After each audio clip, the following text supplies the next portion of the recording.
తగ్గాలి యేసు నీవే హెచ్చాలి, నేను తగ్గాలి యేసు నీవే హెచ్చాలి, నేను పూర్తిగా మరుగై నీవే కనబడాలి, నేను పూర్తిగా మరుగై నీవే కనబడాలి. ఇది నా ప్రార్థన నీ చిత్తము, ఇది నా ప్రార్థన నీ చిత్తము, నిన్ను తగ్గాలి యేసు నీవే హెచ్చాలి, నిన్ను తగ్గాలి యేసు నీవే హెచ్చాలి. ఈ పాట అంతా నా జీవితంలో నెరవేరాలనుకుంటున్నాను. దేవునికి మహిమ కలుగును గాక. నాకు ఎప్పుడైతే సువార్త సత్యం అర్థమైందో, పౌలు జీవితం నాకు అర్థమైందో, అప్పుడు నా యందు యేసుక్రీస్తును బయలుపరచాలి అని తండ్రి ఉద్దేశం అని నాకు అర్థమైందో, అప్పుడు నేను మరుగవ్వాలి, ప్రభువే కనబడాలి, మాటలో ప్రభువే కనబడాలి, నా ప్రవర్తనలో ప్రభు కనబడాలి, నా జీవితంలో ప్రభు కనిపించాలి. మనం మనుషులు కనబడడం మనకు మంచిది కాదు. మనుషులలో చేత కొనియాడబడటం అనేది, మనుషులు మిమ్మును కొనియాడినప్పుడు శ్రమ అన్నాడు, ఇక్కడ కాదు, ఖచ్చితంగా లెక్క చెప్పాలి. దేవుడికి అసూయ కాదు, కుళ్ళు కాదు. నిజంగా దేవుడు హెచ్చించే సమయం వచ్చినప్పుడు ఆయన బలిష్టమైన రెక్కల కింద ఎలా ఉండాలి, దీన మనస్కులు విన్నప్పుడు ఆయన తగిన సమయంలో ఇచ్చేస్తాడు. తగిన సమయం వచ్చే వరకు మనము దీనిలోమే ఉండటమే. అదే సంఘము క్రీస్తుకు లోబడినట్టుగా భార్యలు కూడా తమ భర్తలకు లోబడి ఉండాలన్నాడు. సంఘము క్రీస్తుకు లోబడి ఉండటమే. హెచ్చించేవాడు ఆయన, అవునా? ఆశీర్వదించేవాడు ఆయన, అభివృద్ధి చేసేవాడు ఆయన, రక్షించేవాడు, పరలోకం చేర్చేవాడు కూడా ఆయనేనా? మనం చేస్తే వెళ్తామని. మనం చేసి ఏది మనల్ని పరలోకం చేర్చదు. ఒకవేళ అలాంటిది ఏదైనా ఉంటే యేసు ప్రభుతో మనకు అవసరమే లేదు. గుర్తుపెట్టుకోండి, ఇది మంచిదండి సహోదరులు. దుర్గారావు గారు, దేవుని సేవకులు దుర్గారావు గారు వచ్చి ప్రార్థన చేస్తారు. ఆ తర్వాత లేఖనాలు పట్టణంగా ఒక వాక్య భాగం చదువుదాం. కుమార్తె ప్రసన్న, తాడిపారు నుంచి వచ్చిన ప్రసన్నే చదువుతుంది ఆ వాక్య భాగం. ఆ తర్వాత సేవకులు రాజు విల్సన్ గారు మన మధ్యన ఉన్నారు. అన్న మీరు కూడా వచ్చి కూర్చోండి.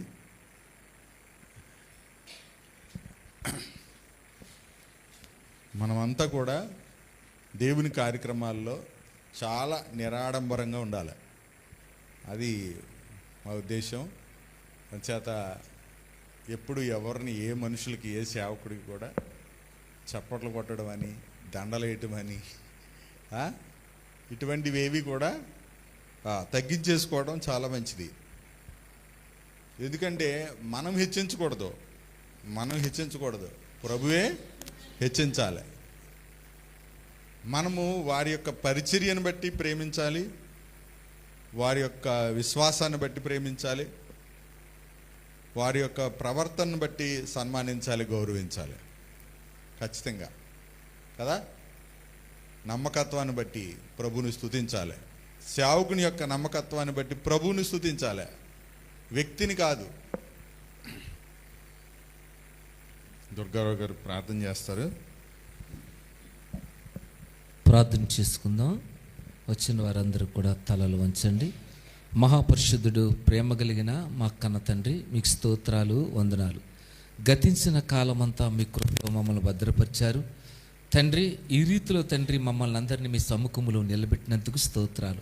మిమ్మల్ని గణపరచుకోవడానికి, మహిమపరచుకోవడానికి చూపించిన ఈ మహాకృపను బట్టి మీకు స్తోత్రాలు, వందనాలు తండ్రి. కూడు వచ్చిన బిడ్డలందరినీ జ్ఞాపకం చేసుకోండి.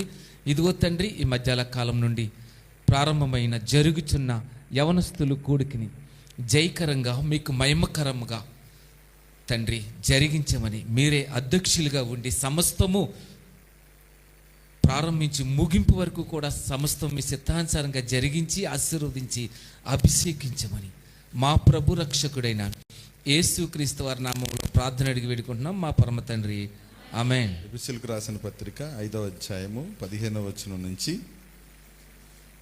33వ వచనం వరకు.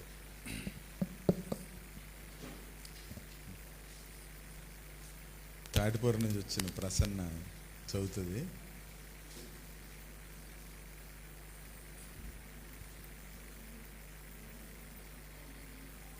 పెళ్లి వాక్యం అమ్మ, పెళ్ళి అయింది కదా, పెళ్ళి అయినప్పుడు చదివించారు కదా, గుర్తులేదా?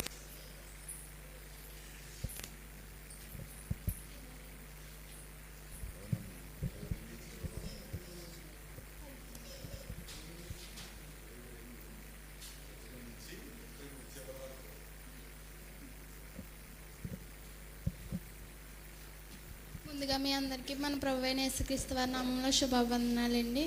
కూడి వచ్చిన వాళ్ళందరికీ వందనాలు. నాకు ఈ అవకాశం ఇచ్చిన సాయంకుల గారికి ప్రభు నామంలో వందనాలు తెలియజేస్తున్నాను. ఎఫెసీయులకు రాసిన పత్రిక 5వ అధ్యాయము 22వ వచనం. స్త్రీలారా, ప్రభువునకు వలె మీ సొంత పురుషునకు లోబడి ఉండి, క్రీస్తు సంఘమునకు శిరస్సై ఉన్నలాగున పురుషుడు భార్యకు శిరస్సై ఉన్నాడు. క్రీస్తే శరీరమునకు రక్షకుడై ఉన్నాడు. సంఘము క్రీస్తునకు లోబడినట్టుగా భార్యలు కూడా ప్రతి విషయంలోనూ తమ పురుషునకు లోబడి ఉండవలెను.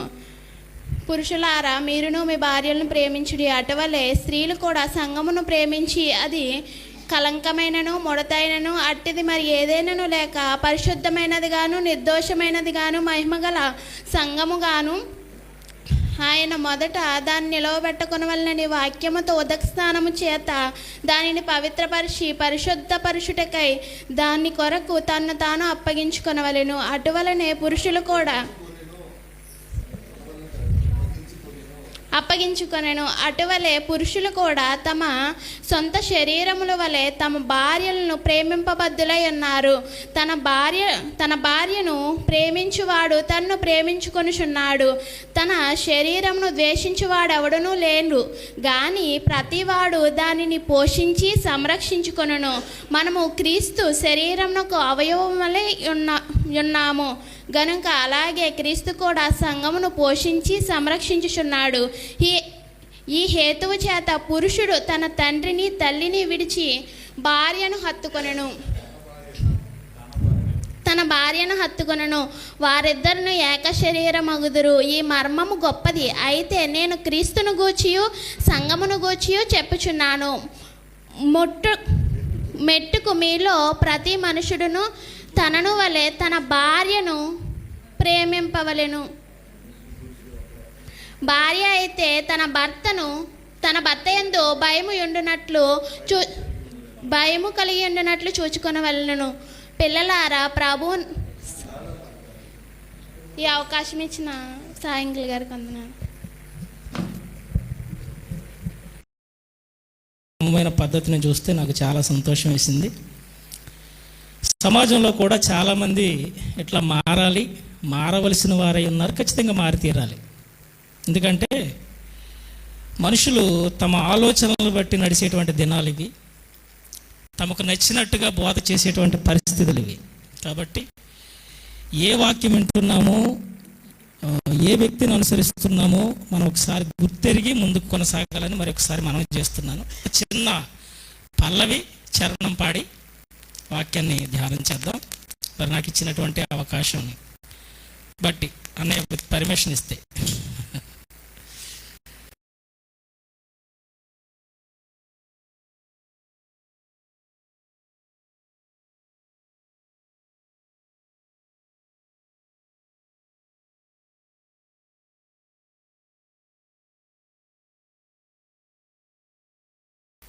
ఐడియా వచ్చిందండి. మ్రొక్కెదము ఆ పాట చక్కగా మనం ఒక పల్లవి చరణం పాడుకుందాం, ఓకేనా? ఆనాడు పెద్దలు ఎప్పుడో చెప్పేస్తారు, చాలా విషయాలు చెప్పారు. మనం కొత్తదనం కోరుకుంటాం కదా, కొత్త ఆలోచనలు కదా మనం అన్నీ కూడాను. దాన్ని బట్టి అట్లా కొనసాగుతూ ఉంటాం. మంచిది, చిన్న పల్లవి చరణం పాడుకుందాం. సాగిలా పడి మ్రొక్కెదము, సాగిలా పడి మ్రొక్కెదము, సత్యముతో ఆత్మాతో మన ప్రభు యేసుని సాగిలా పడి మ్రొక్కెదము. పరిశుద్ధ వచనాల గురించిన పాట పాడుకుందాం. ఆలయము కన్న శ్రేష్ఠుడు నిజ ఆలయము తానేయుండెన్. ఆలయము కన్న శ్రేష్ఠుడు నిజ ఆలయముగా తానే ఉండెన్. ఆలయము మీరేయనెను ఎల్ల కాలము మ్రొక్కెదము. ఆలయము మీరేయనెను ఎల్ల కాలము మ్రొక్కెదము. సాగిలా పడి మ్రొక్కెదము. రాజుల కంటే శ్రేష్ఠుడు యాజకులనుగా మనలను చేసెన్. రాజుల కంటే శ్రేష్ఠుడు యాజకులనుగా మనలను చేసెన్. రారాజుగా త్వరలో వచ్చున్ రయముగను మ్రొక్కెదము. రారాజుగా త్వరలో వచ్చున్ రయముగను మ్రొక్కెదము. సాగిలా పడి మ్రొక్కెదము. అందరిలో అతి శ్రేష్ఠుడు మనకందరికి తానే ప్రభువు. అందరిలో అతి శ్రేష్ఠుడు మనకందరికి తానే ప్రభువు. హల్లెలూయకు పాత్రుండు అనుదినము మ్రొక్కెదము. హల్లెలూయకు పాత్రుండు అనుదినము మ్రొక్కెదము. సాగిలా పడి మ్రొక్కెదము. సాగిలా పడి మ్రొక్కెదము. సత్యముతో ఆత్మాతో మన ప్రభు యేసుని సాగిలా పడి మ్రొక్కెదము.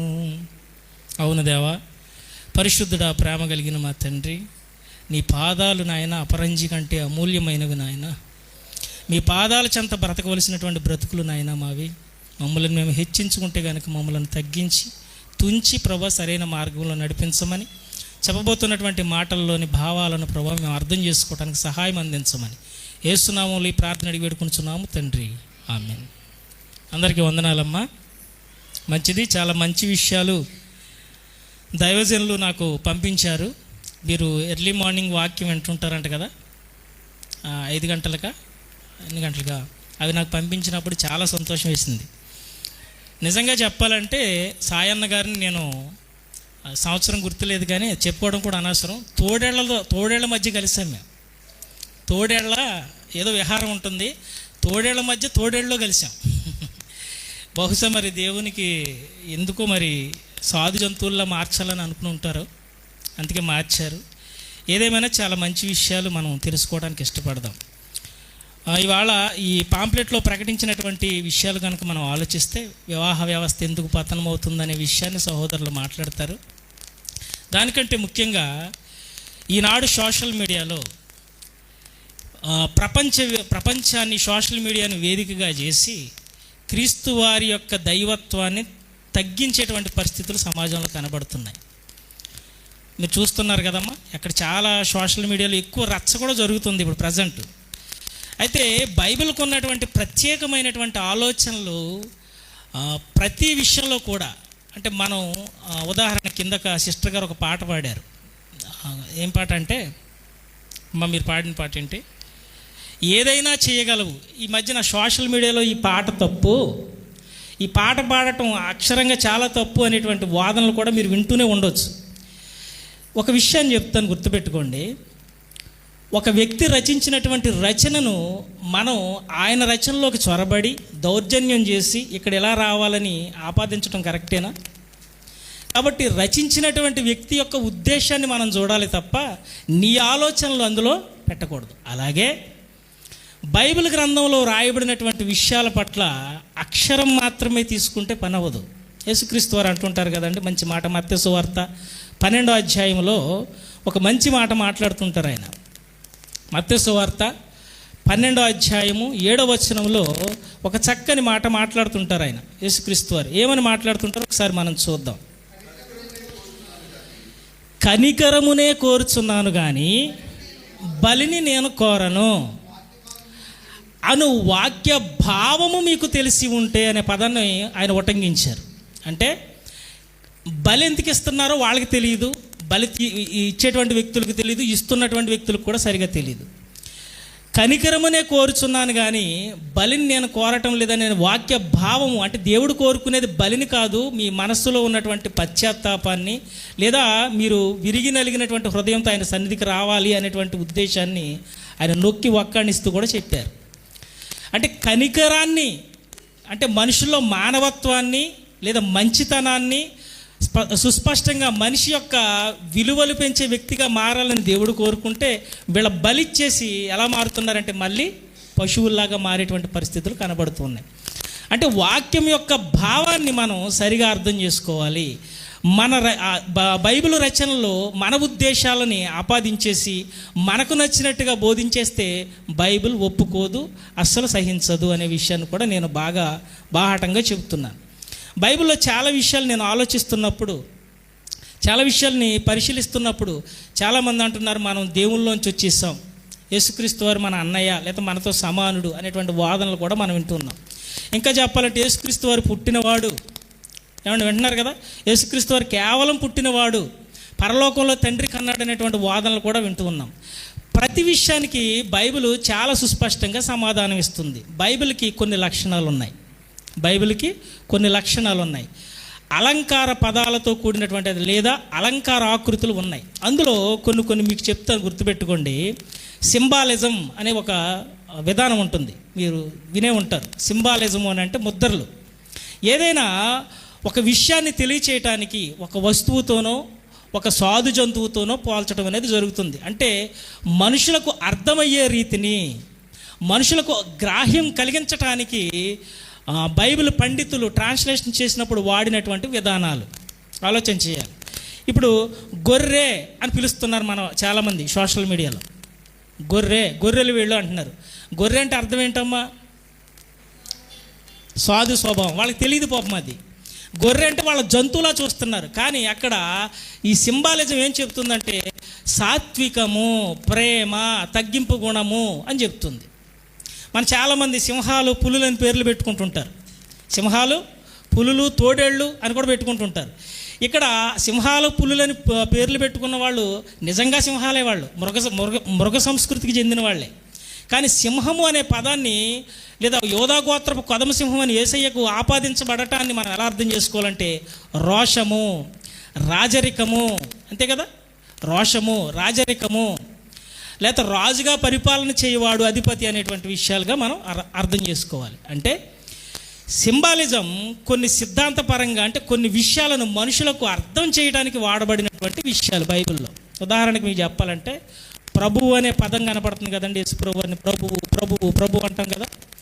ప్రభు అనే పదం అసలు ఎలా వచ్చిందని అంటే ఆదిమ బైబిల్ రాయబడినప్పుడు ఆదిమ భాష ఏంటంటే హెబ్రీ భాష. దానికి గ్రీకులోకి ట్రాన్స్లేషన్ చేస్తున్నప్పుడు ప్రభు అనే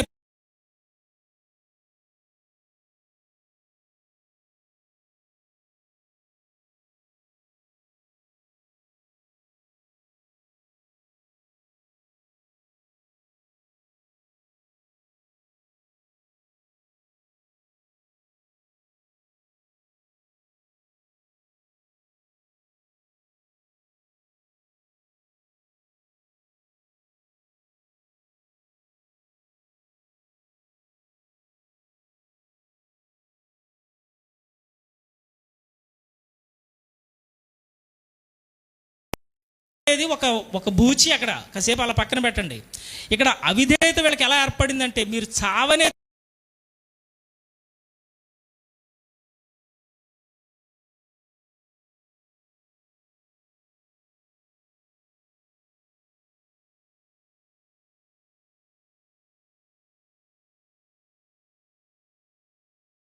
దేవతల వలె అవుదురని చెప్పగా వెంటనే ఆశపడ్డారా లేదా? అంటే వాళ్ళు ఏం కోరుకుంటున్నారు? దేవుని వలె అయిపోవాలని కోరుకుంటున్నారు. అంటే ఇప్పుడు సృజించబడినటువంటి ఆదాము అవ్వలు దైవ స్వరూపాలా? మీరు చెప్పాలి నాకు. మీరు దేవతల వల్ల అయిపోతారంటే వీళ్ళ విచక్షణ కలిగిన వ్యక్తే కదా. ఆదాము విచక్షణ లేనివాడా? ఆదాము విచక్షణ లేదా? ఆలోచించే వ్యక్తిత్వం లేదా? చెప్పండి. జ్ఞానియే కదా. అయితే పాపము చేసే స్వభావం అతనికి లేదు. మొట్టమొదటిగా ఎప్పుడైతే ఈ అపవాది ఈ రంగప్రవేశం చేశాడో, మీరు దేవతల వల్ల అంటే దేవునితో సమానులుగా అయిపోతారనే విషయాన్ని నొక్కి ఒక్కడించాడో, అప్పుడు వారు ఆశపడ్డట్టుగా మనకు చరిత్ర చెప్తుంది. ప్రియమైనటువంటి దేవుని వారలారా, ఇదే వెర్షన్ని కనుక మనం రోమన్ కథోలిక్ వెర్షన్ మీరు చూసే ఉంటారు. అందులో అయితే ఇంగ్లీష్ వెర్షన్లో లైక్ గాడ్ అని ఉంటుంది. అంటే మీరు దేవుడుగా మారుతారు అని.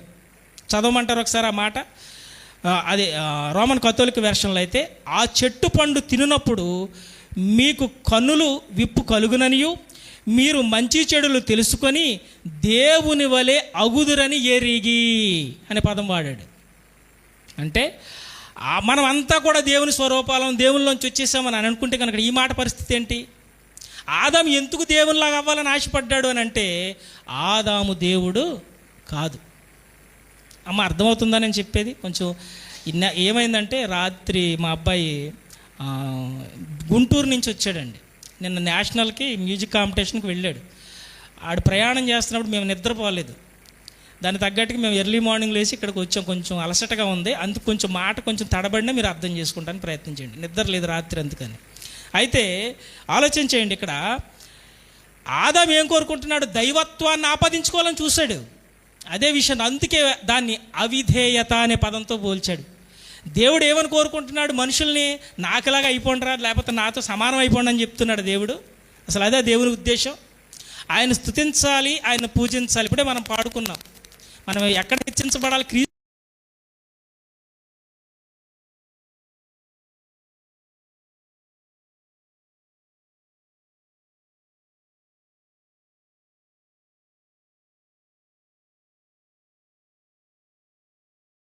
ప్రియమైనటువంటి దేవుని వారలారా, ఇలా హెచ్చించుకున్నటువంటి వ్యక్తులు మళ్ళీ ఇంకో మాట కూడా అంటారు, దేవదూతలు కూడా దేవునిలోంచి వచ్చారు అన్న. అంతే కదా, దేవదూతలు కూడా దేవునిలోంచి వచ్చారనే మాట కూడా మనం విన్నామా? వినలేదా? ఎప్పుడు వినలేదా? విన్నాం. మొట్టమొదటిగా మిగిలిన కట్టే తమ్ముడు ఫస్ట్ ఏంటంటే, ఫస్ట్ తండ్రి అయిన దేవుడు ఉన్నాడు. ఫస్ట్ తండ్రి అయిన దేవుళ్ళలోంచి ఎవరు వచ్చారమ్మా? ఎవరు వచ్చారు? యేసుక్రీస్తు వారు వచ్చారు. తర్వాత ఎవరు వచ్చారు? పరిశుద్ధాత్మ వచ్చారు. తర్వాత ఎవరు వచ్చారు? దేవదూతలు వచ్చాయి. తర్వాత మనిషి వచ్చాడు. ఇది కదా సిద్ధాంతం. ఈ సిద్ధాంతం ఇదే. అయితే దేవునిలో దేవునిగా ఉంటే దేవునితో హెచ్చించుకున్నప్పుడు దేవుడు ఎందుకు బాధపడతాడు? మీరు ఆలోచించండి దయచేసి. నాకున్నటువంటి మట్టి మెదడుతో నేను మాట్లాడుతున్నాను. దేవునితో పోల్చుకున్నప్పుడు, దేవునిలోంచి దేవుళ్ళు అయిపోయినప్పుడు, మనం దేవునితో పోల్చుకున్నప్పుడు దేవుడు ఎందుకు బాధపడతాడు? కాని దాన్ని ఆపాదిస్తేనే కదా బాధపడేది దేవుడు. దేవుడు నీతిమంతుడు కదా, యథార్థవంతుడు కదా, నీతి యావత్తు ఒక క్రమంలో జరిగించాలని చూచేవాడు కదా. అంటే లేని దానిని ఆపాదించుకోవడం కూడా పాపమే.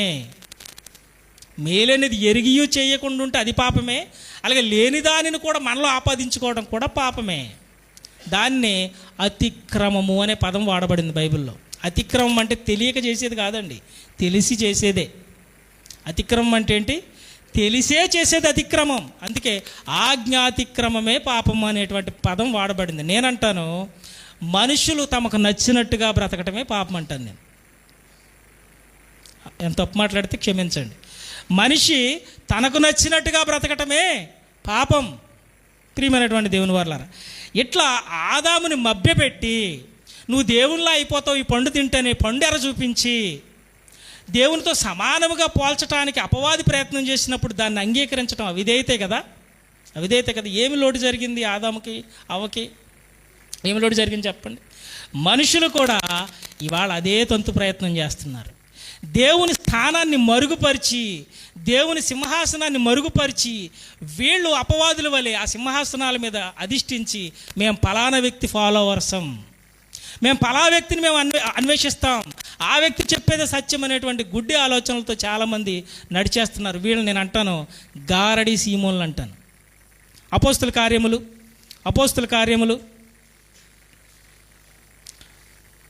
8వ అధ్యాయము 9 నుంచి చూస్తే అక్కడ ఒక మాట కనపడుతూ ఉంటుంది. సీమోను అని ఒక మనుష్యుడు లోగడ ఆ పట్టణంలో గారడీ చేయుచు. జాగ్రత్తగా వినాలి. ఇవాళ ఫేమస్ అయిన వ్యక్తులనే కదా మనం ఫాలో అయ్యేది. నిజంగా మాట్లాడండి ఓపెన్గా. నేను ఫాలో అయిన వాడినే, నేను రక్తాన్ని కాల్చి అంత ఇష్టపడేవాడినే. తమ్ముడి పోస్టులు కూడా నేను ఫాలో అవుతుంటాను అప్పుడప్పుడు.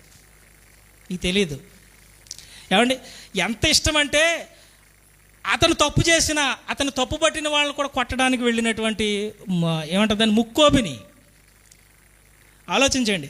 ఇది గారడి సీమోని యొక్క తంతి ఇలాగే ఉంటుంది. చూడండి ఏమంటున్నాడు, ఆ గారడి చేయొచ్చు తానెవడో గొప్పవాడినని చెప్పుకుంటూ నా దగ్గరికి వచ్చారా చర్మం 1 సెకండ్లో ఓడించేస్తాను. ఏంటి మాటలు ఇవన్నీ? దీనిలో సాత్వికం ఏది? నేను అందుకే చెప్పాను, ఒక వచనం ఒక దిక్కుని చెప్పబడుతున్నప్పుడు దానికి వేరొక వచనం కాంట్రవర్సీ అవ్వకూడదు. ఎందుకంటే దాన్ని బట్టి దాన్ని చక్కగా ఆ వచనాన్ని చక్కగా అప్లై చేసుకోవాలి.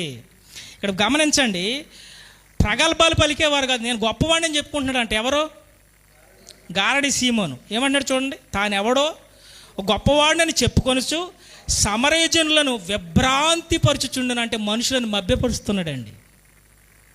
మనుషులు ఏం చేస్తున్నాడు? మభ్యపరుస్తున్నాడు, భ్రమపరుస్తున్నాడు. నిజం చెప్తున్నాను, నేను ఒక మంచి వ్యక్తి దైవజనులను నేను తెలుసుకొని వాక్యం ఎలా ఉంటుందని తెలుసుకున్నప్పుడు, ప్రకటించే ప్రకటన బ్రతుకు వేరుగా ఉంటే వాడిని ఫాలో అవ్వకండి దయచేసి.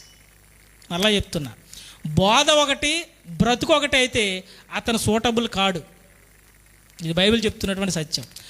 ప్రకటించే మాట అయినా సరే, ప్రవర్తించే తీరైనా ఒక్కలాగా ఉండాలి. బోధించే బోధ, బ్రతికే బ్రతుకు ఒకలాగా ఉండాలి.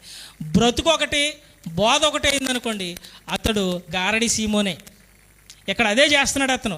తానెవడో గొప్పవాడునని చెప్పుకొనుచు సమరయజనులకు విభ్రాంతి పరచుచుండెను. కొద్దివాడు మొదలుకొని, ఈ మాట అండర్లైన్ చేసుకోండి అందరూ కూడా.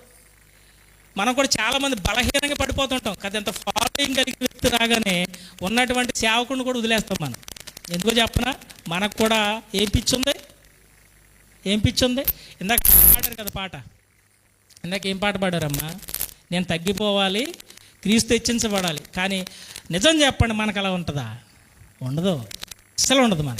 నన్ను గుర్తించడం లేదు పాస్టర్ గారు, నాకు పాట ఇవ్వట్లేదు పాస్టర్ గారు, లేకపోతే నన్ను ముందు పిలవటం లేదు పాస్టర్ గారు. ఏం కోరుకుంటున్నావు సమాజంలో? జాగ్రత్త. ప్రతి సంఘములో ఒక యోధ ఇస్కరియోధు ఉంటాడు, ప్రతి సంఘంలో ఒక నిమ్రోద్ ఉంటాడు, ప్రతి సంఘంలో కూడా ఒక దెలీలా ఉంటుంది. జాగ్రత్త. క్షమించండి యెజబేలు, క్షమించాలి. ఇలా అంటున్నానని నన్ను తప్పు అనుకోకండి, నాకు అది మేనరిజం. అయితే ప్రియమైనటువంటి దేవుని వారలారా, ఇక్కడ అంటున్నాడు సమరయజనులను విభ్రాంతి పరచుచు కొద్దివాడు మొదలుకొని గొప్పవానికి మట్టుకు అందరూ దేవుని మహాశక్తి అనబడినవాడు ఇతడే. జాగ్రత్తగా వినండి, ఇతనికి ఎలాగ అప్లై చేస్తున్నారు చూడండి. ఇతనే క్రైస్తవ్యాన్ని ఏం చేస్తున్నాడు? భుజాల మీద ఎత్తుకుని నడిపిస్తున్నాడు. మేము చెబితేనే ఈ ప్రపంచం వినాలి. ఎవరు ఈ మాటలనేది? అపవాది సంబంధులే. జాగ్రత్త, తగ్గింపు స్వభావం కలగాలి. ఏమన్నాడు? దేవుని శక్తి అనబడిన వాడు ఇతడే అని చెప్పుకొనుచు అతని మీద ఏం పెట్టారంటమ్మా? లక్ష్యం అంటే అర్థం ఏమిటి? లక్ష్యం అంటే అర్థం ఏమిటి? మొత్తం అంతా కూడా దేవుడి మాటలు మర్చిపోయారు. అతనే చెప్పేదే. ఇవాళ నేను చాలామంది సహోదరులతో పనిచేసినప్పుడు వాళ్ళు ఏం చేస్తారంటే, ఒకరోజు ముందు ఆయన ఏం మాట్లాడుతున్నాడో ఆ ప్రసంగం విని దాన్ని చక్కగా రాసుకుని పెప్పొచ్చేలాగా కొన్ని మాటలు అందులో యాడ్ చేసుకుని సేమ్ పిన్ టు పిన్ దింపేయటం. ఇవి నేను చూశాను చేశాను కాబట్టి చెప్తున్నాను. ఇదంతా అనుభవంతో కూడినటువంటి మాటలు ఇవన్నీ కూడా. అంటే వీళ్ళంతా ఏం కోరుకుంటున్నారు? మళ్ళీ ఇందులో సేమ్ డైలాగులు ఎక్కడుంటాయి? వీళ్ళు ఏ డైలాగ్ అయితే వాడుతున్నారో, ఏ సవాల్ అయితే విసురుతున్నారో అదే సవాల్ని తీసుకొచ్చి వీళ్ళు అప్లై చేసేసి సేమ్ అక్కడికి ఆ సెంటెన్స్ రాగానే ఇక్కడ డైలాగు వాడవలేను అని రాసుకుంటాడు. అప్పుడు ఆ డైలాగ్ తీసుకుని ఎత్తుకుని ఎవడొస్తాడా రండి. ఏం ఉండదండి, అర్థమవుతుందా? ఓటికొండ ఏం చేస్తుంది? సౌండ్ వస్తుంది. నిండుకొండ ఎప్పుడు కూడా సౌండ్ రాదు. బడబడలాడే ఆకులు ఇవన్నీ కూడాను. ప్రియమైనటువంటి దేవుని వర్లారా, ఈ గారడి సీమోని దేవుని మహాశక్తి అనే మనుషుడని చెప్పేసి వీళ్ళందరూ కూడా ఏం చేశారంటమ్మా, లక్ష్య పెట్టేశారు. అతడు బహుకాలము గారడిలు చేయొచ్చు, వారిని విభ్రాంతి పరచునందున వారిని లక్ష్య పెట్టారు. అంటే ఇవాళ సమాజంలో విభ్రాంతి బోధలు జరుగుతున్నాయి.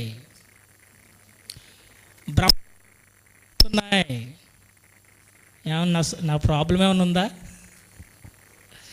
అంటే మనిషిని మభ్యపెట్టే జరుగుతున్నాయి.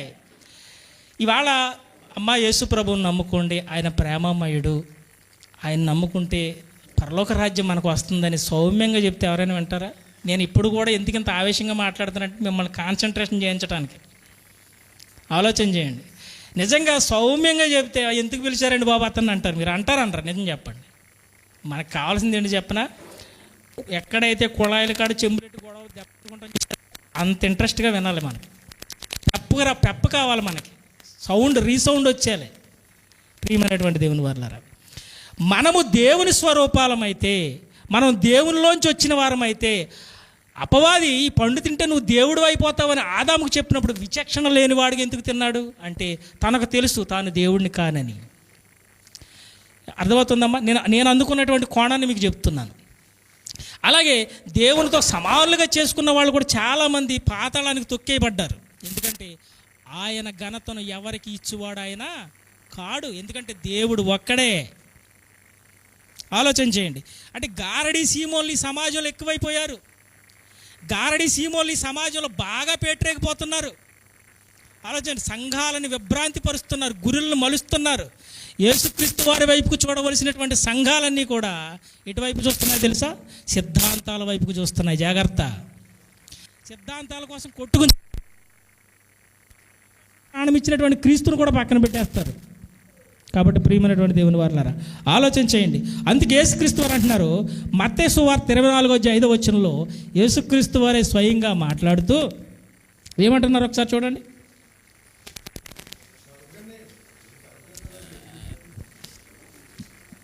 నా వాయిసే డల్లన్న, మీరు కదిపారనుకోండి, నాకే అర్థం అవట్లేదు. అమ్మ ఈ మాట చాలా జాగ్రత్తగా క్షుణ్ణంగా ఆలోచన. అందుకే కొన్ని నేను సిద్ధాంతాలు చెప్పాను. ఏంటంటే సింబాలిజం అని, సెనోనిమస్ ప్యారలిజం అని, మెటపోర్ అంటే రూపకాలంకారం అని, అథెంటిక్ ప్యారలిజం, హైపర్బోలే అతిశయోక్తి. ఈ పదాలన్నీ కూడా మీరు గూగుల్లో సెర్చ్ చేసి చూడండి. ఈ పదాలన్నీ కూడా బైబిల్ బాగా బలంగా వాడారు వ్యక్తులందరూ కూడా. ఇప్పుడు అనేకులు నా పేరిట వచ్చి, నా పేరిట అంటే యేసుప్రభు పేరిట కాదు, నేనే దేవుడు అని చెప్తారంట. పేరిట అంటే క్రీస్తు పేరుని వీళ్ళ మీద వేసేసుకుంటారు. అర్థమవుతుంది? చూడండి, అక్కడ చదవండి.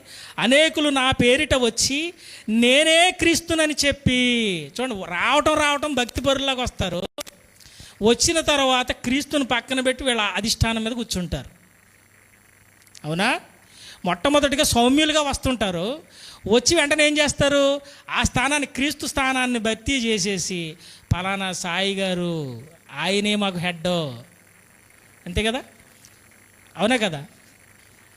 అవునా? మీరే చెప్పండి. ఆయన చెబితేనే వేదం అంటే బైబిల్ చెప్పింది కూడా వద్దు. బైబిల్ చెప్పింది కూడా మనకి వద్దు. క్రీస్తు పేరే ధరించేస్తారు. వీళ్ళే క్రీస్తులు. ఇంకా కొంతకాలానికి వీళ్ళ పేరు మీదే మొత్తం సంఘాలు కూడా ఏర్పడిపోతాయి. ఆల్రెడీ వచ్చేసినాయి అనుకోండి, ఆల్రెడీ వచ్చేసినాయి. కాబట్టి పలువురిని మోసపుచ్చుతారు. ఈ మోసగాళ్ళని కనిపెట్టాలి, గారడీ సీమోలను కనిపెట్టాలి. అందుకే యేసుక్రీస్తు వారు అంటారు, మీరేమి వినుచున్నారో జాగ్రత్తగా వినండి. మనకే వదిలేసాడు ఆయన. ఎందుకంటే ఆ విచక్షణ దేవుడు మనకిచ్చాడు, ఆదాముకు కూడా ఇచ్చాడు. కానీ ఆదాము అవిధేయత చూపించి కోల్పోయాడు. మనమైన విధేయులుగా మారటానికి ప్రయత్నం చేద్దాం. ప్రియమైనటువంటి దేవుని వారలారా, ఇట్లా దేవుని స్థానాన్ని లేదా దేవుని యొక్క ఉద్దేశాన్ని మనుషులు ఆపాదించుకోకూడదు అని చెప్పడమే నా ఉద్దేశం. మనము దైవాలము కాదు అని చెప్పడమే నా మెయిన్ యొక్క కాన్సెప్ట్. అయితే ప్రియమైనటువంటి దేవుని వారలారా, ఇట్లా పోల్చుకున్నటువంటి ఇంకొక వ్యక్తి కనపడుతున్నాడు. చూడండి, గురువుగారు హేరోదు గారు. అపోస్తుల కార్యములు 12వ అధ్యాయము, అపోస్తుల కార్యములు 12వ అధ్యాయము 21వ వచనాన్ని కనుక మనం చూస్తే, హేరోదు రాజవస్త్రములు ధరించుకొని న్యాయపీఠం మీద కూర్చుండి వారి ఎదుట ఏం చేస్తున్నాడంటమ్మా? ఉపన్యాసం. జాగ్రత్త, ఇవన్నీ మన జీవితంలో టచ్ అవుతుంటాయి. నేను ప్రత్యేకించి నొక్కి చెప్పక్కర్లే, మీకు అర్థమైపోతుంది అనే సంగతి నాకు అర్థమవుతుంది. ఇక్కడ చూడండి, ధరించుకొని ఉపన్యాసము చేయగా జనులు ఇది దైవ స్వరమే. ఏ స్వరం అంటమ్మా? దైవ స్వరమే. అంటే అక్కడ అక్షరంగా తీసుకుంటే దైవ స్వరం అంటే దేవుడి మాట కదా అనుకోకండి. దైవ స్వరం అంటే దేవుడే మాట్లాడేశాడు, అది వాళ్ళ ఉద్దేశం. చూడండి, అదే చెప్తున్నాడు, ఇది దైవ స్వరమే కానీ సింహాసనం మీద కూర్చున్నటువంటి మట్టి మనిషి మాట కాదు, ఆయనే దేవుడు అనే అర్థం వచ్చేస్తుంది. చూడండి, జాగ్రత్తగా అబ్జర్వ్ చేయండి మీరు. ఇది దైవ స్వరమే కానీ మానవ స్వరము కాదని కేకలేశారు. అప్పుడు ఏం చేయాలి హేరోదు గారు? అరే నాయన, తప్పు, ఇది తప్పు, అలా అనకూడదు. మీరు దేవుడు మాట్లాడిన మాటలు నేను మట్టి పాత్రనయ్యా, నాకేం తెలుసు, నేను పాపిష్టివాడిని అని చెప్పాలి. కానీ ఆ పొగడ్తను మనడు ఏం చేశాడంటే ఆస్వాదించుకున్నాడండి. అవునా? తెలుసు కదా మనకి. వెంటనే జరిగింది చూడండి, మానవ స్వరం కాదని కేకలు వేసిరి. అతడు దేవునిని మహిమపరచనందున, ఎంతమంది మహిమపరుస్తున్నారు ఇవాళ చెప్పాలి మీరు నాకు. అతడు దేవునిని మహిమపరచనందున ఆ ప్రభువు దూత అతను మొత్తెను కనుక. అది మరి దేవుని స్వరమే దేవుడే అని అన్నప్పుడు దేవునికి బాధ ఎందుకు చెప్పాలి మీరు నాకు. ఆదాం పండు తింటే దేవుడు అవుతున్నాను కూడా దేవుడికి బాధే ఉంది. దేవుళ్ళం కదా మనం, నిజంగా మనమే దేవుళ్ళం. ఎలా పెడదాం? అందరు కూడా అదే ఫోటోలు పెడుతున్నారు కదా ఈ మయాన్ని. రేపటి నుంచి మనం కూడా దేవుళ్ళం అని ఫోటో పెట్టుకుందాం. కీర్తనల గ్రంథంలో చెప్పబడినటువంటి దైవాలు న్యాయాధిపతులండి. దాని గురించి కూడా సమయం లేదు, కానీ ఉన్న విషయంలో కొద్దిపాటిగా నేను చెప్పుకుంటూ వెళ్తా చూస్తాను. ఏమన్నా ఆలోచన చేయండి. వీళ్ళంతా కూడా దైవాలు అని అనుకుంటే కనుక హేరోదు దైవ స్వరాన్ని ఆపాదించుకుని దేవుడిగా ప్రజలందరూ కూడా కేకలేసినప్పుడు దేవునికి ఎందుకు కోపం వచ్చిందంటారు? అంటే సృష్టికర్తగా మారకూడదు. సృష్టి ఎవరుగా మారకూడదు? సృష్టికర్తగా మారకూడదు. సృష్టమే, సృష్టికర్తే.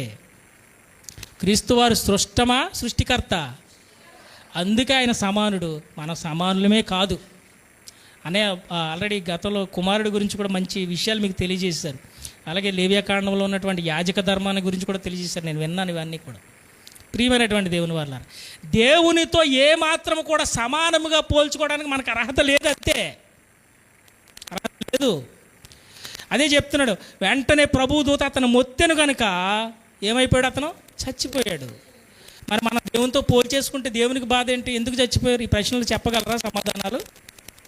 ప్రియమైనటువంటి దేవుని వర్లారా, ఇంకొక వ్యక్తి కనపడుతున్నాడండి, తూరు రాజు. మీకు తెలుసు కదా, అలంకారంగా కనబడేటువంటి తూరు రాజు. చూద్దాం, ఎస్కేలు గ్రంథము 28వ అధ్యాయము 2వ వచనం. ఎస్కేలు గ్రంథము 28వ అధ్యాయము 2వ వచనం. నరపుత్రుడా,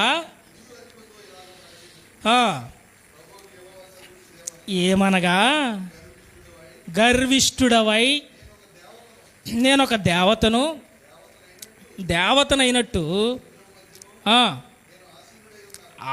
ఎక్కడ ఆసీనుడయ్యాడంటమ్మా? సముద్రం మధ్య ఆసీనుడై ఉన్నాను నీవు అనుకుంటివి.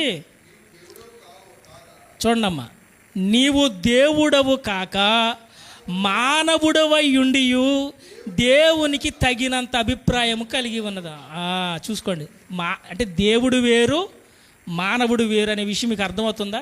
ఇప్పుడు దేవుళ్ళను చేయదమన్నాడా, నరులను చేయదమన్నాడా? మరి ఇప్పుడు నరులు ఎవరు? దైవాలమా, దేవుళ్ళంగా మనం? నేనంటాను, దేవుని స్వభావం మనలో ఉంటే మనం పాపమే చెయ్యం. మనం దేవుని స్వభావం మనలో లేదండి. స్వభావం అనే వాడబడిన అలంకారాలు వేరు, ఆ పదాల అర్థాలు వేరు. ప్రియమైనటువంటి దేవుని వారలారా, మనుషులుగా కనబడుతున్నటువంటి వీరు దైవాలుగా పోల్చుకుంటేనే బైబిల్ ఎంత ఘోషించి చెబుతున్నప్పుడు మనం దైవాలము, దేవుళ్ళము, ఆదిలో నుంచే ఉన్నాము అనేటువంటి పదాలు కూడా మనం వినబడుతున్నాయి.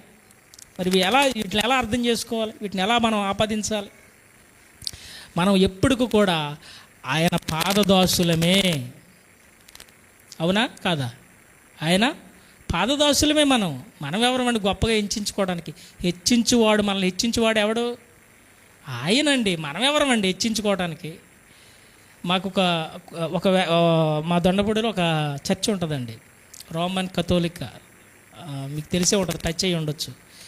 అక్కడ ఒక పదాన్ని రాస్తారు, శ్రీ శ్రీ శ్రీ శ్రీ ఘన ఘన ఘన ఘన ఘన అని రాస్తుంటారు. అర్థమవుతుందా? అంటే దేవుని కన్నా వీళ్ళ స్థానాలు ఎక్కువైపోతున్నాయి ఇవాళ సమాజంలో కూడా. అలాగే దేవునితో పోల్చుకోవడం సరికాదు అనే విషయాన్ని మనం గమనించాలి. దేవునితో పోల్చుకున్న వాళ్ళందరూ కూడా దేవుడు తప్పు పట్టినట్టుగా చూపించాను. అసలు ముందుగా దేవునితో సమానంగా ఉండాలని ఎవరు కోరుకున్నారు చెప్పండి? ఎస్, అది అది అంటే దేవునితో సమానునిగా ఉండాలని, దేవునితో దేవునిలా ఉండాలని కోరుకున్న ఏకైక మొట్టమొదటి వ్యక్తి ఎవరో తెలుసా?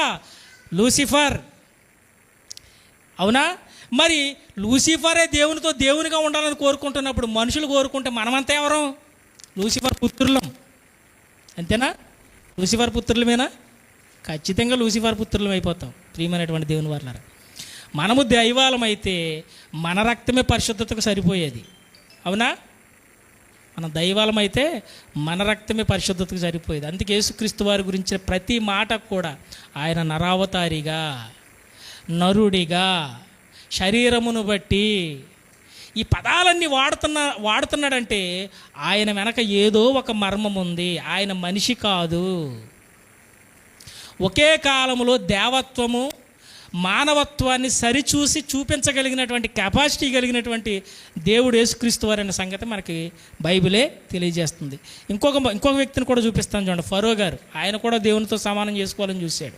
చూద్దాం ఒకసారి. యెహెజ్కేలు గ్రంథము 29వ అధ్యాయము 3వ వచనం.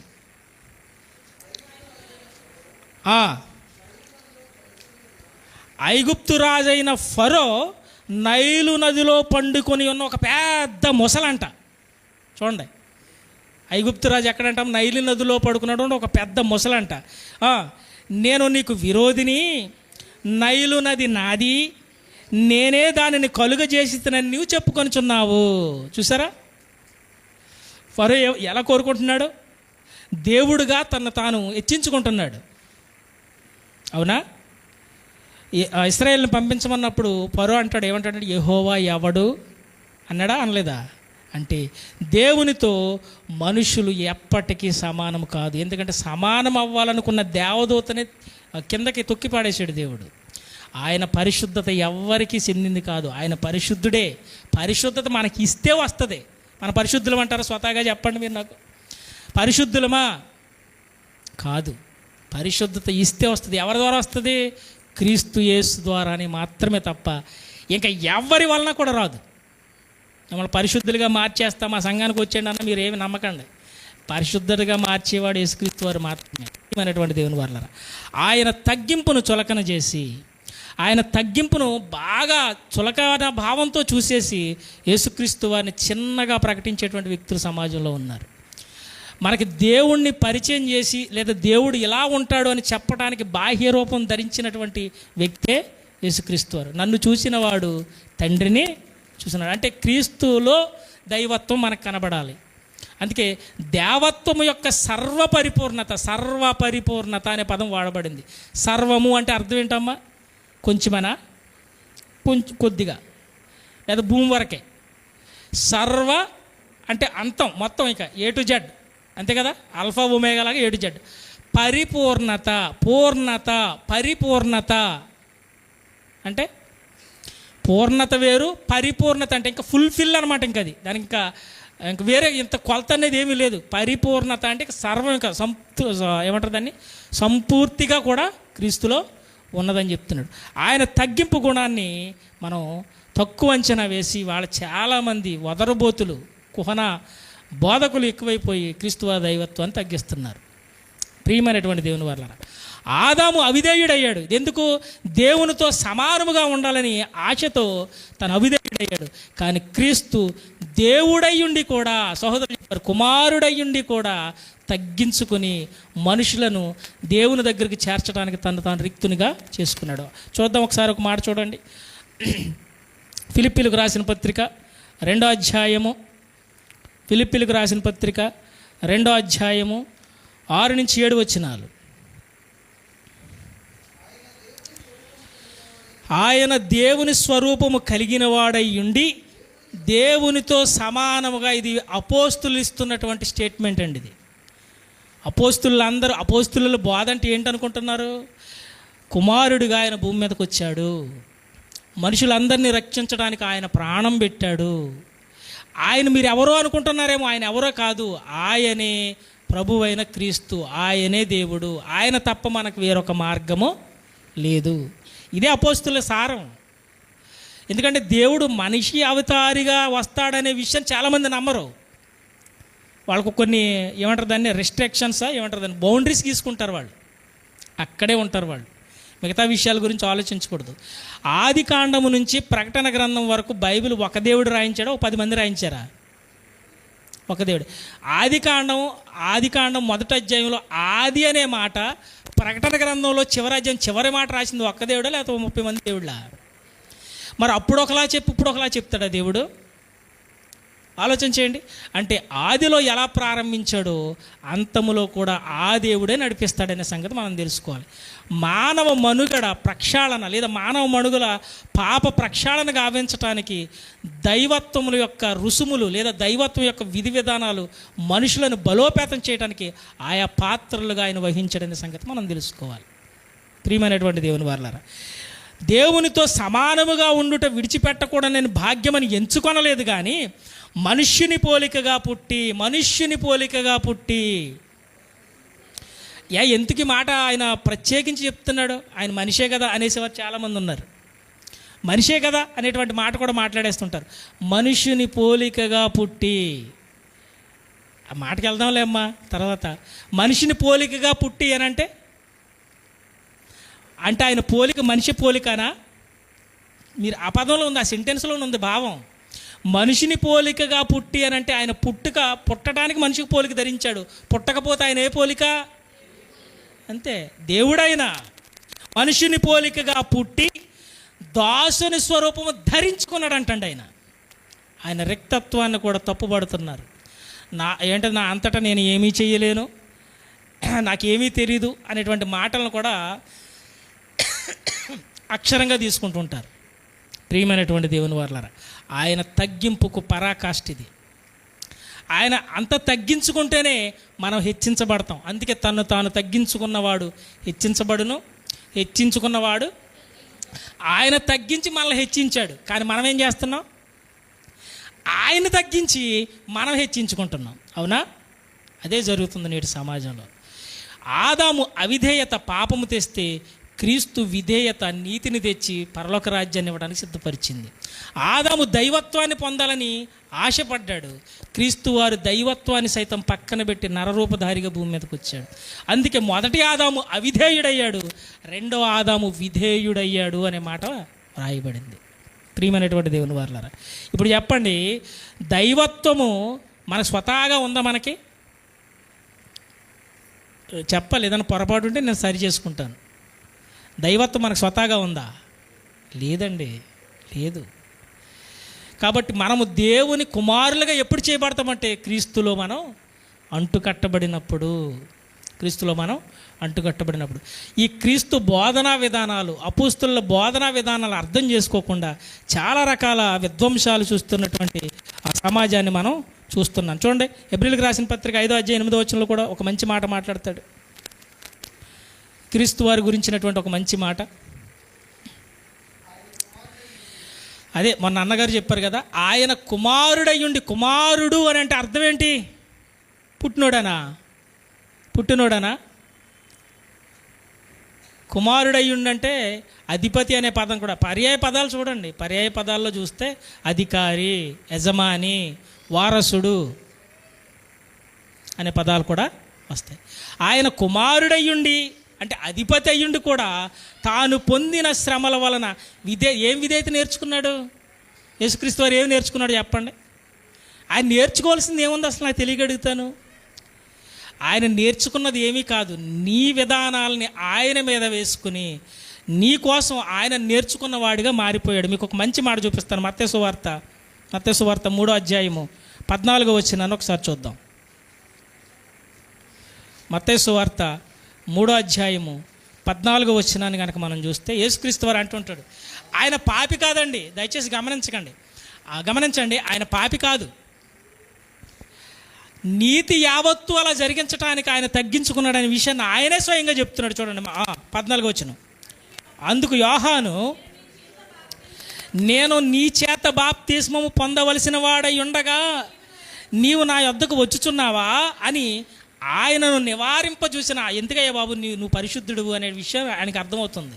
కానీ వెంటనే యేసుక్రీస్తు వారు ఏమంటున్నారు తెలుసా? ఏమన్నారు చూడండి, ఏసిప్పటి కానివయ్యా, నీతి జరిగించాలి. ఏమి నీతి జరిగించాలి? మనిషి ఏం కోల్పోయాడు? దేవుని సాన్నిధ్యాన్ని కోల్పోయాడు. దేవుని సాన్నిధ్యానికి మనిషి వెళ్ళాలంటే ఎలా జరిగే పని అది? ఓం భీం క్లీం అంటే దేవుడు ఇచ్చేయాలా? అదే కదా కోరుకున్నది. చాలామంది ఇదే అడుగుతుంటారు. మీ దేవుడు తలుచుకుంటే పాపాన్ని టింగ్ బుర్ర అంటే తీసేయాలి కదా. నిజమా? మన దేవునికి ఉన్నటువంటి పేర్లు కొన్ని చెప్పండి. మన దేవునికి ఉన్నటువంటి పేర్లు ఏంటి? న్యాయవంతుడు, నీతివంతుడు, పరిశుద్ధుడు, యథార్థవంతుడు, మాట తప్పనివాడు. అవునా? కాబట్టి ప్రతీదీ కూడా క్రమముగా జరిగించాడు. అబ్బాయి నా బిడ్డ ఏంటి పొరపాట్లో ఉన్నాడు, టింగు బుర్రాన్ని తీసేయడానికి అదేదో ధర్మం కాదు, ఇది నీతి.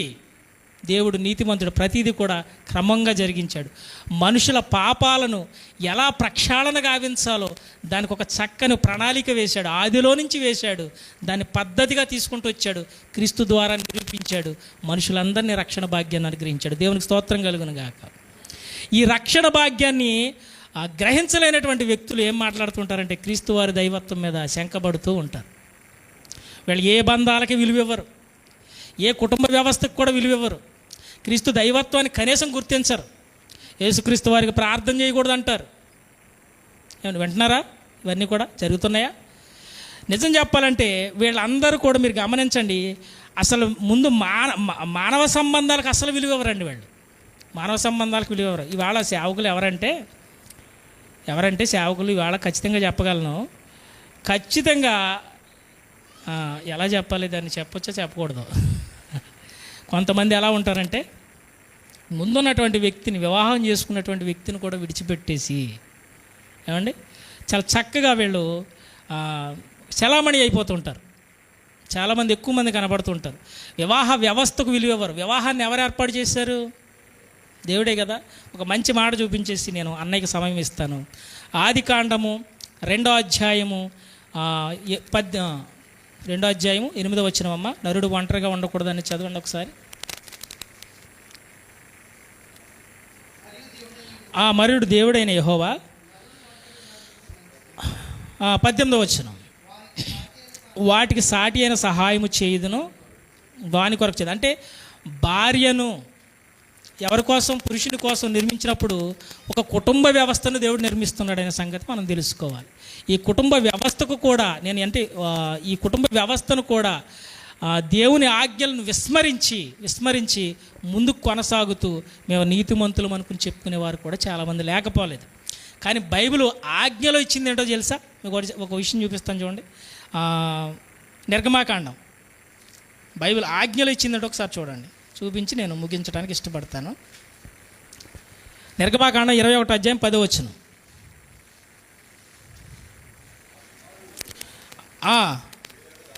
10వ వచనం నుంచి చదువుతారు, 2వ లైన్. మొదటి దానికి భార్యకు అనమాట. మొదటి దానికంటే భార్యకు ఆహారమును, వస్త్రమును, సంసార ధర్మమును ఏం చేయకూడదంటమ్మా? తక్కువ చేయకూడదు. అంటే బైబిల్ నొక్కి ఒక్కాణించి చెబుతుంది భార్యని ఎలా చూడాలో. సంసార ధర్మాన్ని ఖచ్చితంగా జరిగించాలి ఏ పురుషుడైనా సరే. బైబిల్ వ్యవస్థలో లేదా క్రైస్తవ వ్యవస్థలో విడాకులు కానీ వ్యభిచారానికి తావులేదు. మళ్ళీ నేను వేరే టాపిక్లోకి వచ్చాను, ఆలోచించండి. బైబిల్ వ్యవస్థలో విడాకులకు, వ్యభిచారానికి, మోహానికి తావులేదు. దేవుడు అందుకే కుటుంబ వ్యవస్థ అని ఒక చక్కని విధానాన్ని ప్రవేశపెట్టాడు. వివాహ వ్యవస్థను చాలా అద్భుతంగా నిర్మించాడు. కొరింథీయులకు రాసినటువంటి పత్రిక 7వ అధ్యాయం 1 నుంచి 5వ వచనాల్లో వివాహం యొక్క ముఖ్య ఉద్దేశాన్ని దేవుడు తెలియజేస్తున్నాడు. వివాహం యొక్క ముఖ్య ఉద్దేశాన్ని కూడా దేవుడు తెలియజేస్తున్నాడు. ఈ మాట చూపించి నేను అంశాన్ని ముగిస్తాను. చూడండి 7:1 నుంచి. అంటే వివాహం ఎందుకు చేస్తున్నాడంటే జారత్వం అనే పాపము జరిగించకుండా ఉండటానికి, పాపాన్ని నియంత్రించటానికే దేవుడు ఒక కట్టడి వేశాడు. అదే పరిశుద్ధ వివాహం. దాన్ని కూడా అపవిత్రం చేసేశారు. ప్రియమైనటువంటి దేవుని వారలారా, వివాహ వ్యవస్థను దేవుడు ఎందుకు నిర్మిస్తున్నాడు అని అంటే పరిశుద్ధత కోసమే, పరిశుద్ధత నిలబెట్టడం కోసమే. దాన్ని కూడా తప్పుదోవ పట్టించేశారు. నిజంగా వివాహ వ్యవస్థను విసర్జించేవారు కానీ, భార్యలను విడిచిపెట్టేవారు కానీ, భర్తలను విడిచిపెట్టేవారు కానీ, బైబిల్ ఒక భయంకరమైన పదం వాడింది వారికి. వాళ్ళని వ్యభిచారులు అంది. దయచేసి క్షమించాలి.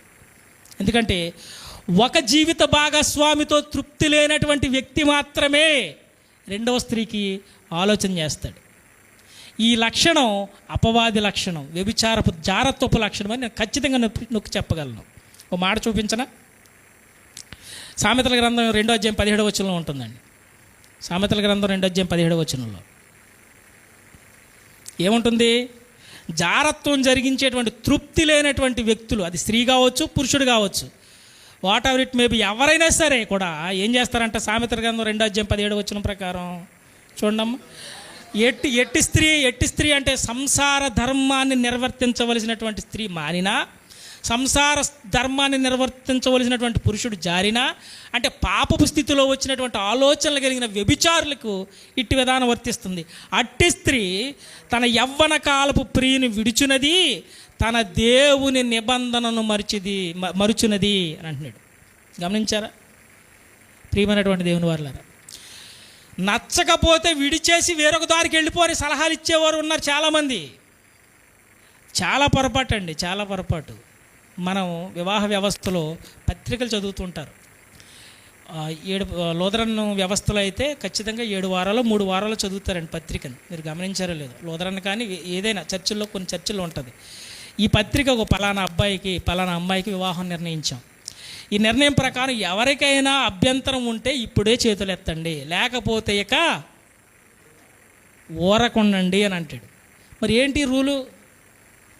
అంటే రూలును, నిబంధనను మరిచి, నిబంధనను అతిక్రమించి ఇవాళ నువ్వు మామూలు ప్రసంగాలు చేయట్లేదు, పరిశుద్ధ ప్రసంగాలు చేసేస్తున్నావు. ప్రియమైనటువంటి దేవుని వల్ల ఇది నా జీవితంలో, నీ జీవితంలో, అందరి జీవితంలో కూడా ఉండేదే. మన ఆలోచన విధానాలను మార్చుకోవాలంటే తృప్తి లేని, ఒక భార్యతో తృప్తి లేనటువంటి వ్యభిచారపు ఆలోచనలు కలిగిన వారే వివాహ వ్యవస్థకు గండి పెడతారని నేను ఖచ్చితంగా చెప్పగలను. ఈ మాట చూస్తారా? వద్దులేండి బాబు, ఎంత లేట్ అయ్యి అన్నీ చెప్తారు ఇవన్నీ కూడాను, ఇవి నేను చెప్పకూడదు. ప్రియమైనటువంటి దేవుని వారలారా, చాలా విషయాలు బైబిల్లో చాలా చక్కగా వ్రాయించాడండి. వివాహ వ్యవస్థను పతనమైపోవడానికి కారణం వ్యభిచారపు ఆలోచనలే. అలాగే క్రీస్తుని ఔన్నత్యాన్ని ప్రకటించకపోవటానికి కారణం అవిధేయత అనే లక్షణమే. అర్థమవుతుందా? ఆదాము అవిధేయత పాతాళానికి దారితీస్తే క్రీస్తు విధేయత నిత్య జీవానికి దారి చూపించిందండి. ఆలోచన చేయండి. కాబట్టి మనం అందరము కూడా ఈ వ్యవస్థలో, లేదా కుటుంబ వ్యవస్థలో కట్టబడుతూ క్రీస్తు అనే కుటుంబ వ్యవస్థకు దగ్గరవుతూ మన జీవితాలను క్రీస్తులోనికి నడిపించుకోవడానికి మనం సిద్ధపడాలి తప్ప మేము దేవుళ్ళము, లేకపోతే మేము దేవుళ్ళో దైవాలుగా మేము సృష్టిలో ఉన్నాము, సృష్టిని చేశాము అనే మాటలు మాట్లాడకూడదు. కాబట్టి ప్రియమైనటువంటి దేవుని వారలారా, ఆదాము అవిధేయత ఏం చేసిందమ్మా? పాపం తెచ్చిపెట్టింది. క్రీస్తు విధేయత ఏం చేసింది? ఆయన విధేయుడిగా మారాడు తప్ప స్వతహాగా ఆయన ఎవరైనా దేవుడు. ఆయన తగ్గింపు గుణాన్ని మనం తప్పు పట్టకూడదని మీకు ఈ మాటలు తెలియజేస్తూ ముగిస్తున్నాను. దేవుడి కొద్ది మాటలు దీవించును గాక. Amen. Thank you so much.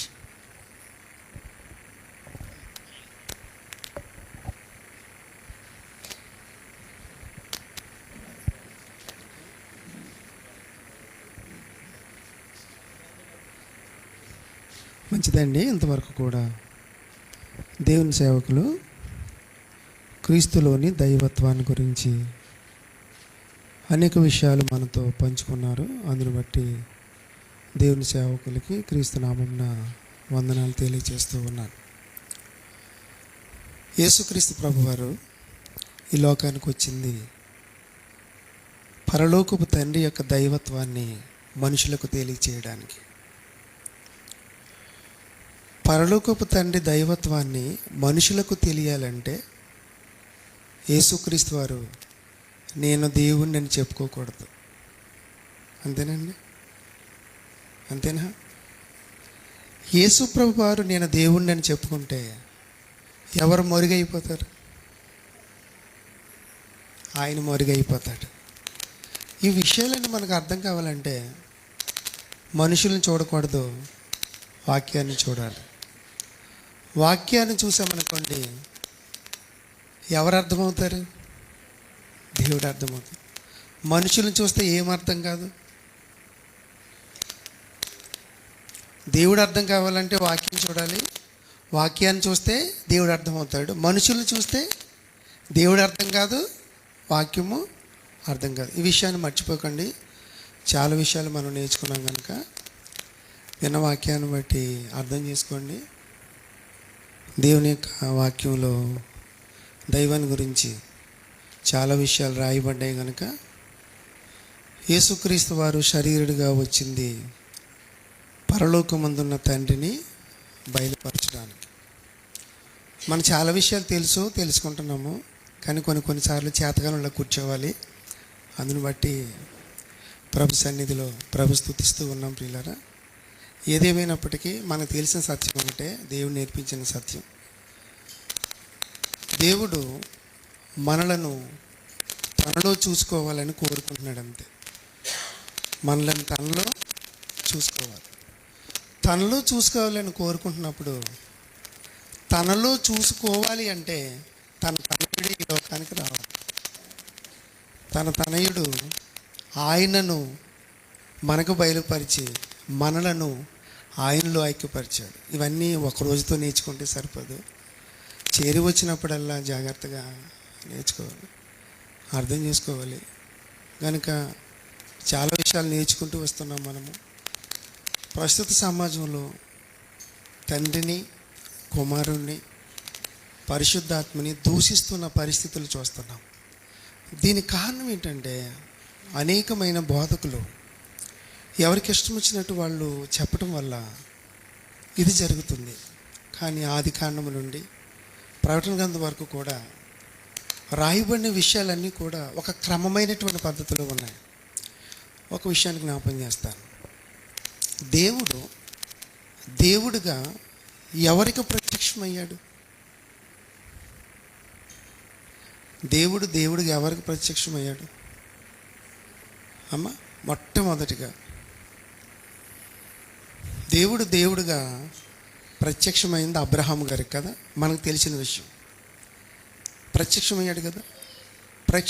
ప్రత్యక్షమైన దేవుడు అబ్రహాము గారితో సహవాసం చేస్తూ, అబ్రహాము గారిని ఆయనతో సహవాసం చేస్తూ అబ్రహాము గర్భంలో నుండి అనేకులను నడిపిస్తూ వచ్చాడు. అప్పుడు వాళ్ళందరూ దేవునిగా కలిగిన ప్రజలా కాదా? ప్రజలే. కానీ వాళ్ళు ఎవరిని విడిచిపెట్టారు?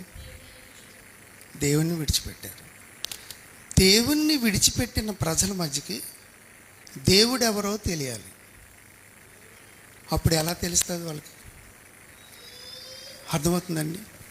ప్రవక్తలు వచ్చారు, ప్రవక్తల మాటలు విన్నారు, ప్రవక్తలను చంపేశారు. వారికి దేవుణ్ణి అర్థం చేసుకోలేకపోయారు. ప్రవక్తలు చంపబడ్డారు. ప్రవక్తల తర్వాత వచ్చారు ఎవరు? యేసు ప్రభు వారు. దేవుణ్ణి కలిగిన ప్రజలు దేవుణ్ణే మరిచిపోయారు. ఆ దేవుణ్ణి మరిచిపోయిన ప్రజలకు దేవుడు తెలియాలంటే మనుషులు చెబితే అర్థమవుతుందా? అర్థమవుతుందండి? అర్థం కాదు. అప్పుడు ఎవరు వచ్చారు? దేవుడే తన కుమారుణ్ణి ఈ లోకానికి పంపించి తన గురించి తెలియచేశాడు. అప్పుడు అందరికీ ఎవరు తెలిసారు? దేవుడు తెలిసాడు. దేవుడు తెలిసాడు కదా. దేవుడు తెలియగానే అందరూ ఇప్పుడు ఎవరిని దైవమని నమ్మగలుగుతున్నారు? ఆ దేవుడు ఎవరో తెలుసుకొని ఆ దేవుణ్ణి నమ్మగలుగుతున్నారు. ఇప్పుడు దేవునికి నరులకు మధ్యవర్తి ఎవరు? ఇప్పుడు యేసుక్రీస్తు వారు. ఆయన వచ్చి ఎవరి గురించి చెప్పారు? తండ్రిని దేవుడి గురించి చెప్పారు. వినండి, యేసుక్రీస్తు వారు చేసిన పరిచర్య రెండు వర్గాల వారికి. ఎన్ని వర్గాల వారికి?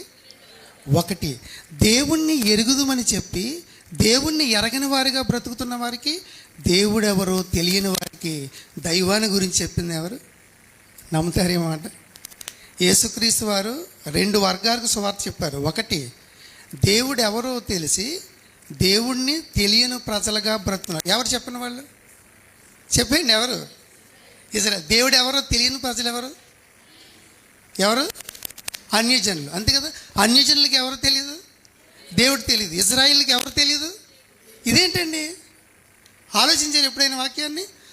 సహోదరులారా, దేవుని వాక్యం అనేది మనకు అర్థం చేయడానికే దేవుడు తన ఆత్మను మనకిచ్చాడు. కనుక ఆయన ఇచ్చిన వాక్యాన్ని బట్టి మనకు అర్థమవుతుంది యేసుక్రీస్తు వారు దేవునికి నరులకు మధ్యవర్తిగా వచ్చింది ఏంటంటే, దేవుణ్ణి ప్రజలై ఉండి దేవుడెవరో తెలియని వారికి బ్రతుకుతున్న ప్రజలకు, దేవుడెవరో తెలియని ప్రజలకు ఆయన మరణం, ఆయన రక్తం, ఆయన సమాధి, ఆయన పునరుద్ధానం, ఆయన శిలువయాగం దేవుడెవరో తెలియచేసింది. ఇప్పుడు దేవుడెవరో తెలిసిన వారు దేవునికి ఏమవుతున్నారు? ఇప్పుడు దేవుని కుమారులు అవుతున్నారు. ఎవరి ద్వారా? యేసుక్రీస్తు ద్వారా. కనుక విన్న వాక్యాలను బట్టి అర్థం చేసుకుందాం ప్రియులారా. దేవుడు ఎవరో నిరూపించిన అవసరత మనకు లేదు, కానీ దేవుడు ఎవరో తెలుసుకోవాల్సిన అవసరత మనకి ఉంది. ఎందుకో తెలుసా? దేవుడు ఇలా చెప్పాడు, తూర్పు దిక్కునది మొదలుకొని పడబట్టి దిక్కు వరకు నేను తప్ప వేరొక దేవుడు. ఎందుకన్నాడు చెప్పండి? ఎందరో మనుషులు పుట్టారు, ఎందరో మేధావులు పుట్టారు. ఎవరైనా తూర్పు దిక్కును చేయగలరా? ఎవరైనా పడమట దిక్కును చేయగలరా? ఎవరైనా ఉత్తర దిక్కును చేయగలరా? చేయలేరే. అందుకు దేవుడు ఎలాగన్నాడు, తూర్పు దిక్కును మొదలుకొని పడమ దిక్కు వరకు ఎవరున్నారండి, నేను తప్ప అన్నాడు. ఎందుకో తెలుసా? ఆ ఎవరు తెలియజేసింది యేసుక్రీస్తు వారు. నిజమే. కనుక మరిన్ని సంగతులు నేర్చుకుందాం ప్రియులారా. ఒక పాట, పల్లవి 2 చరణాలు. సేవకులు ఏం పేరండి బ్రదరు? రజనీ గారు వచ్చి, సహోదరి రజనీ గారు వచ్చి ఒక పాట పాడి ప్రభుని స్తుతిస్తారు.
వేషధారి మోసకారి ఏది నీ మాదిరి సోదరా సోదరి ఆగి చూసుకో ఒక్కసారి ఎటు వెళ్ళిపోతుందో నీ దారి ఆగి చూసుకో ఒక్కసారి ఎటు వెళ్ళిపోతుందో నీ దారి వేషధారి మోసకారి ఏది నీ మాదిరి సోదరా సోదరి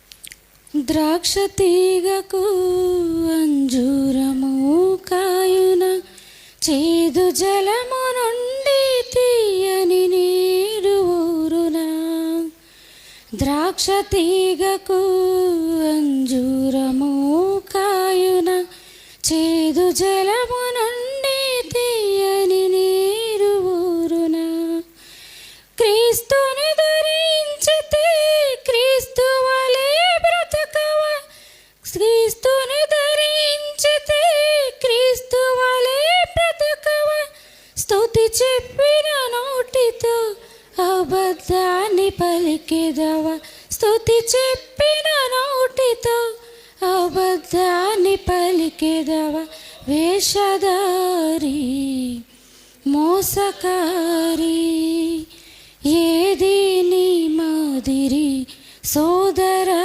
సోదరి ఏ విత్తనమిత్తితే ఆ పంటే కోయవ పాపముతో మరణిస్తే పరలోకం చేరెదవా ఏ విత్తనమిత్తితే ఆ పంటే కోయవ పాపముతో మరణిస్తే పరలోకం చేరెదవా ఫలము లేక చెట్టు తెలిసిపోతుంది ఫలము లేక చెట్టు తెలిసిపోతుంది నీ క్రియల వలన బ్రతుకు బయటపడుతుంది నీ క్రియల వలన బ్రతుకు బయటపడుతుంది వేషధారి మోసకారి ఏది నీ మాదిరి సోదరా సోదరి బుద్ధి లేని కన్యకవలి బ్రతుకుచున్నావా అవకాశమిచ్చినా సరి చేసుకోవా బుద్ధి లేని కన్యకవలి బ్రతుకుచున్నావా అవకాశమిచ్చినా సరి చేసుకోవా క్రియలు లేని విశ్వాసం మృతమవుతుంది క్రియలు లేని విశ్వాసం మృతమవుతుంది ఆరని అగ్నికి ఆత్మను తరలిస్తుంది ఆరని అగ్నికి ఆత్మను తరలిస్తుంది వేషధారి మోసకారి ఏది నీ మాదిరి సోదరా సోదరి ఆగి చూసుకో ఒక్కసారి ఎటు వెళ్ళిపోతుందో నీ దారి ఆగి చూసుకో ఒక్కసారి ఎటు వెళ్ళిపోతుందో నీ దారి వేషధారి మోసకారి ఏది నీ మాదిరి సోదరా సోదరి దేవునికి స్తోత్రం దైవజనులందరికీ సంఘస్థులందరికీ నా వందనాలండి ప్రార్థన చేసుకుందాము. విజయ రాజు గారు బయట ఉన్నారండి. సహోదరు నవీన్ గారు వచ్చి వాక్య సహాయం కొరకు ప్రార్థన చేస్తారు.